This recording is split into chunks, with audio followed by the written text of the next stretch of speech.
Usman, Colby Covington, UFC 268 on November 6th. Your reaction to that news?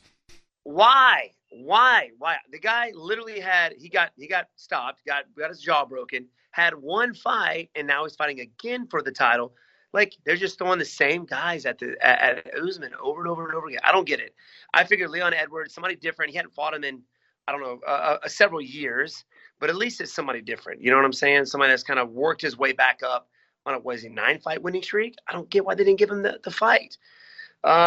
Little disappointed in where the UFC is going with that, but I don't know why they're doing it. Is it because he went 5 rounds with the guy? I know he got stopped, but well, I think it's, if I'm playing devil's advocate here, I think there's a few things. He has had the closest fight with Usman, I think, since winning the title, right? There's that. There's also, it's people love to hate Colby. So I think there's a good build up for the fight, right? I think more so than Leon, but on merit, you're 100% right. Leon, 10-fight unbeaten streak.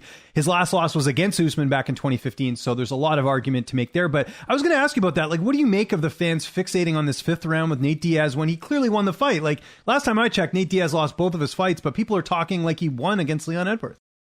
It was the fact. I think it's the fact because, number one, it was pretty hype because Nate Diaz was like, you know what? I know a co-main event, but I'm going to do 5 rounds. Like, I was like, what? I think that's the first time a co-main event was ever 5 rounds. They've never done that in history. Yeah, correct. For an undercard fight. Yeah.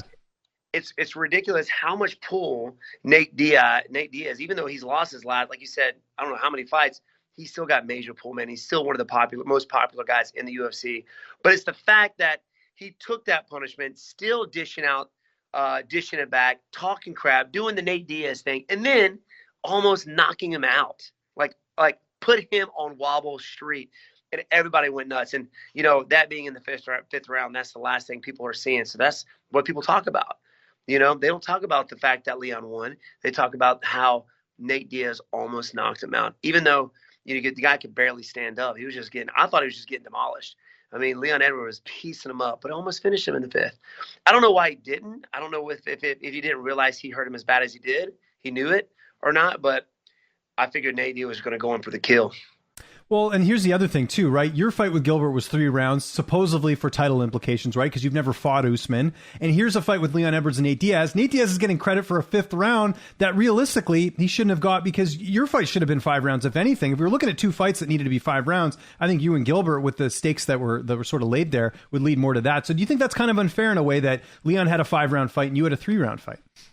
Well, I think it was one of the things that, he asked for it and got it, and we didn't ask for it. I do believe I would have done better, if it was a 5-round fight. But it's very difficult to fight against somebody who kind of doesn't want to fight back. They just want to kind of lay on you.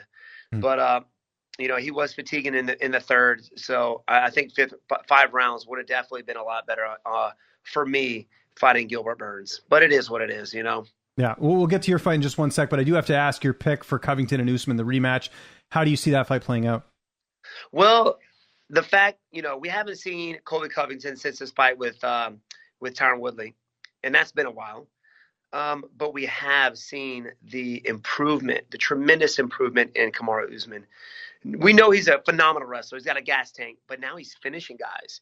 He just knocked out one of the best strikers in the welterweight division, George Masvidal, and he's putting people to sleep. He put, Gilbert Burns to sleep with the jab. So he's improving everywhere, not just his wrestling, but his striking as well. I think I got Kamaru Usman. Kamaru Usman is going to put it on Colby Covington, put it on him. His striking is better than the last time they fought.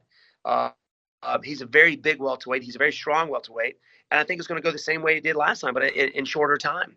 Their wrestling is going to neutralize the wrestling. Both of them. They're going to keep the fight standing, and Kamaru is going to put him to sleep.